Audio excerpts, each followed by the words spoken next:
Today, I'm going to try and address the NHS crisis, the catastrophic crisis the NHS face, and what I might be able to do to help. Now, I can't solve everything. It could take decades of hard work and immense investment to really revolutionise the NHS and bring it up to modern 21st century standards. But maybe there's a way I can make a modest contribution. Now, if you've seen my recent presentation on the housing crisis, you'll know I have some interest in architecture and design. And I also have a general understanding of finance and how large-scale projects might be paid for, and how we can also deal with impacts on the economy. And maybe there's a way in which that can be applied to the NHS. A few years ago, the government announced an ambitious plan to build 40 new hospitals, and that had already set my mind thinking about whether or not I could contribute at that point. Within that particular subject, maybe I could help relieve the NHS of some of the burdens of cost by building those hospitals, by arranging for them to be paid for, and thus relieving the cost on the NHS, which in turn means that they would have more funding to go to other areas of development and repair and reconstruction. That is where I would focus my effort right away within the framework of my larger prosperity strategy, on building new revolutionary hospitals and relieving the NHS of that burden, either for new builds or rebuilds, and bringing existing hospitals up to date. And by that, I will give you an example. I live in Stockport, my hometown, and at the bottom of Stockport in the south, there is a huge hospital known as Stepping Hill. It's a vast site with a massive jumble of old and new and sort of ready mixed buildings all sort of strewn together.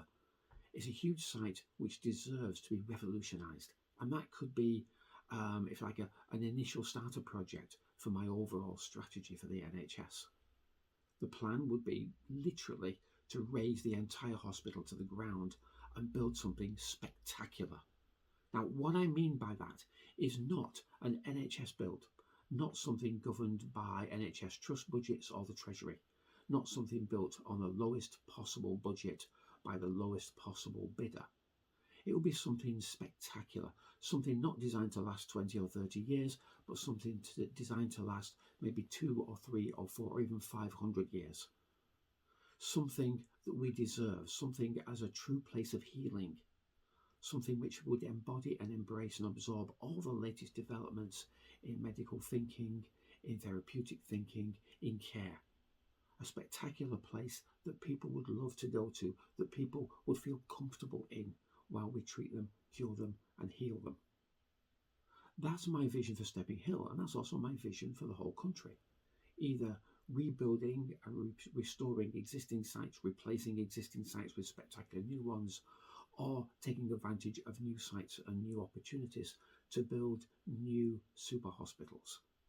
40 super hospitals that the recent government wanted to build, or maybe 50 or 60 or 100 or all of them. I believe it is possible within the framework of my overall prosperity strategy to deliver this kind of help and support to the NHS. To create a new NHS, we need a new NHS for the 21st century, and that's where I can contribute. If you approve of my strategy and you approve of my overall vision, then come and join the Army of Prosperity, and let's mobilise support to pivot the whole country for a new prosperity. Thank you for your time and patience. See you soon. Bye for now.